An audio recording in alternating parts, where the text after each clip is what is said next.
Hey everybody, I'm back again. I think I got my sound issue fixed with my microphone, so that's a win for me and all of us, I think. So I wanted to, before I get into this week's video, I wanted to just kind of correct something from last week's video. I showed some multi-codom snakes in last week's video, and one of them I called a GHI Mojave yellow belly.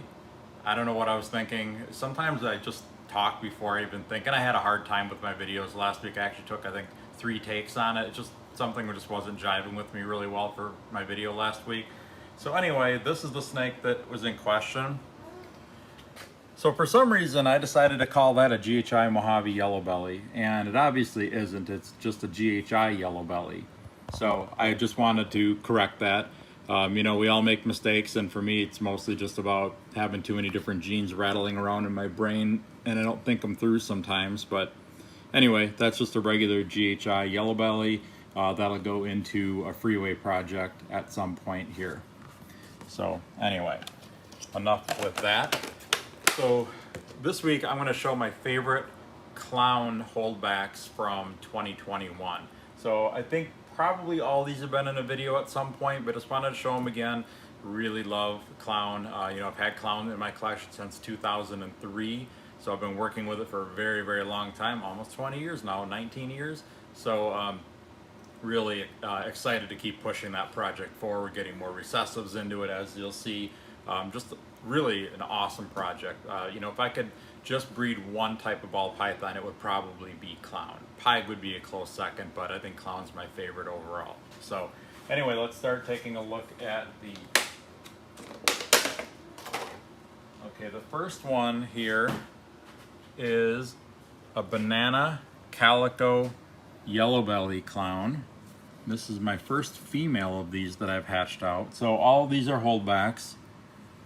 I should have all of these types for sale this upcoming season, but yeah, if this one was a male, I would have sold her, and actually I did sell a male a couple of months ago, but this is the only female with this exact genetic makeup that I've produced so far.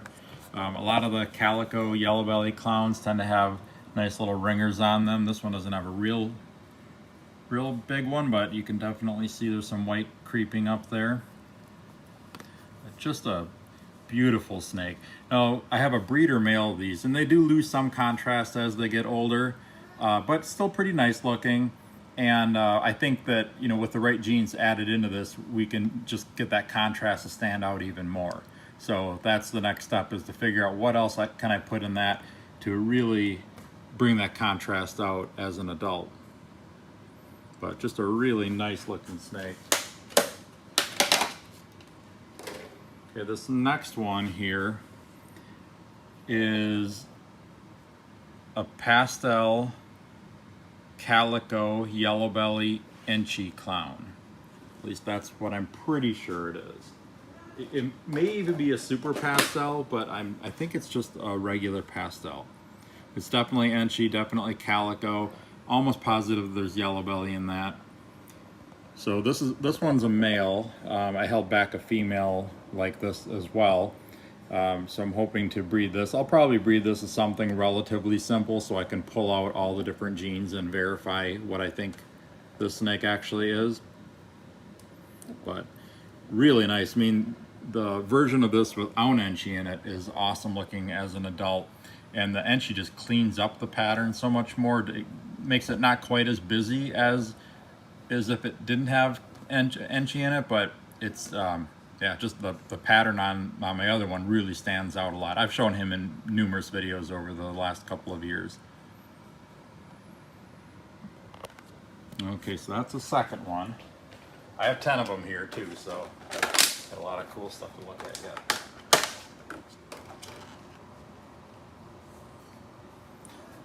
Okay, this girl is an Orange Dream Vanilla Yellow Belly clown. Her colors are really coming in. She's a fantastic eater. She's growing really nice. Just really awesome colors.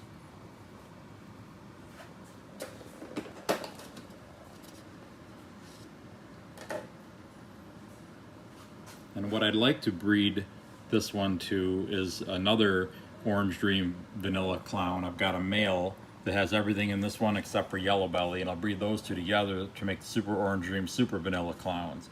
And I've seen a Super Vanilla Clown in the past, and they are wild looking, really, really, like, just looks like he took an eraser to their head and just wiped it right out.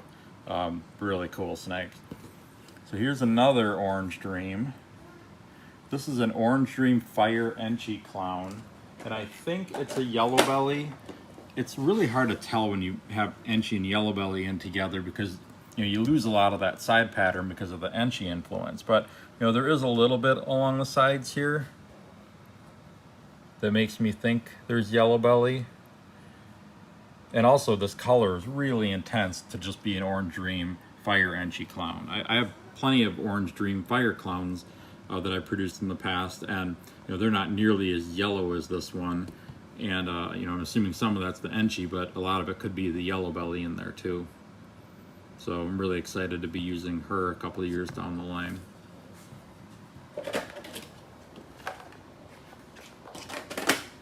Okay, then we'll get into some of the darker genes. These aren't extremely dark animals, but they have darker genes in them. This is a Butter Mahogany Clown. So it's a lot darker than a regular butter clown. It's got a little bit more striping down the back, of course with the broken stripe down the center.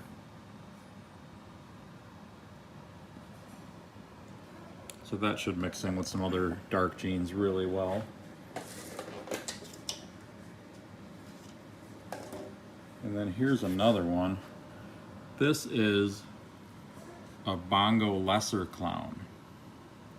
So quite a bit of difference with these. This one has a much busier pattern, then it's got the typical Bongo Clown head with a little striping on the back of the head here. That's very typical of Bongo Clowns. I really like Bongo Clown stuff a lot. I mean, I'm telling you, it's going to be a great project to get into. I think there's so much potential with mixing things together. I don't even think the Super Bongo Clown's been produced yet. Maybe it has. I'd love to see it if it has been. But yeah, I think there's a ton of potential, with all the dark genes mixed together with clown and making the pattern darker and busier. I think that's the general trend that most people are taking. And, I'm kind of along on that bandwagon too.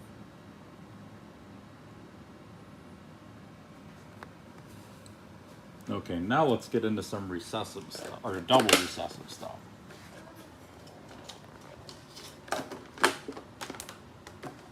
Okay, first double recessive is my Pastel Desert Ghost Clown.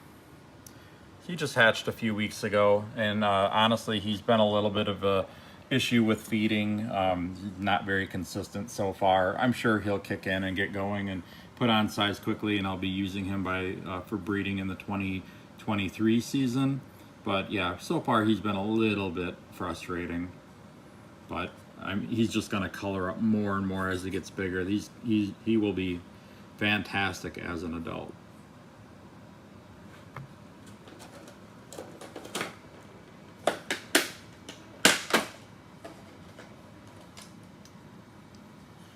Okay, here's another double recessive clown. This is a Hypo Pastel Enchi Clown. So it's got the Hypo and the clown in it for the recessives, and then Pastel and Enchi for the codons. Really bright colors. I actually really like pastel in my Hypo clowns. I know there's a lot of Hypo clown projects that don't have pastel in it that look awesome too, but I think with this particular animal, I can't really think of too much of a way to make that look any better. I don't know, it's really nice, and I'm gonna hang on to her and grow her up. And I've got a lot of different Hypo clown project animals. I've got a Pastel Stranger clown that's het Hypo. I've got a GHI clown that's het Hypo. And I think I've got a few others too. So I'll be adding a lot of new genes into my Hypo Clown project in 2022 and beyond.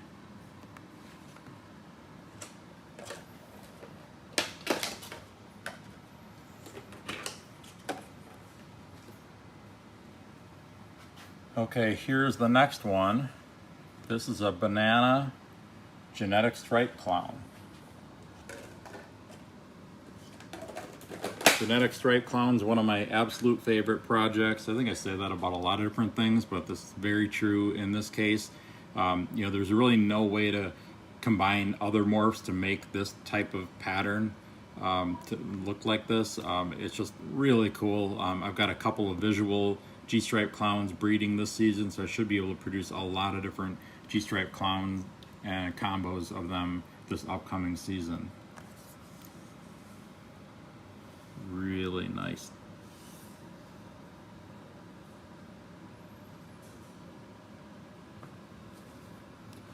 Okay, last but not least is a clown pied. Now this is just a normal clown pied. I haven't really produced many combos with them yet. I have a lot of like double hets and things in the works to produce a lot of different combos, but I haven't hit on any yet. 2022 I should produce a few different color morphs to mix in with the clown pieds. So this is just a normal clown pied. It was actually the first one that I produced in 2022, or sorry, 2022. Yeah, he's like a week old. No, he hatched in, I think it was June of 2021, and he's really putting on size well. And I've actually just started putting him in with females. Haven't seen any activity yet, but I needed another clown pied male in my collection because I've got a lot of different like double het females, clown het pieds, pied het clowns, and clown pied females, and I just don't have very many males to breed them. So I decided that since this guy hatched so soon or so early in the 2021 season, that I would raise him up and get him going into projects to breed some of those females. So to me, clown pieds, you know, I don't think that there's too much of a better project out there than this. You know, like the genetic stripe clowns, like the desert ghost clowns, hypo clowns. I mean, clown is where it is. Everything you mix in with it turns to gold, and I don't think this is an exception. It's an awesome snake, and I look forward to producing a lot more of them in 2022. I'm also going to be producing more like pieds that are het for multiple other recessive genes. You know, I think that getting Ultramel into this, Hypo, Desert Ghost, you know, there's so many different things that you can do with this base here.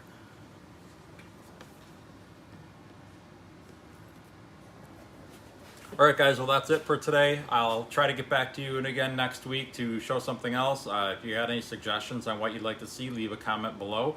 Also, please like and subscribe. Also, check out my website, royalconstrictordesigns.com. Just added a bunch of new snakes over the past week. I think it was like 75 or 100 new snakes over the past week.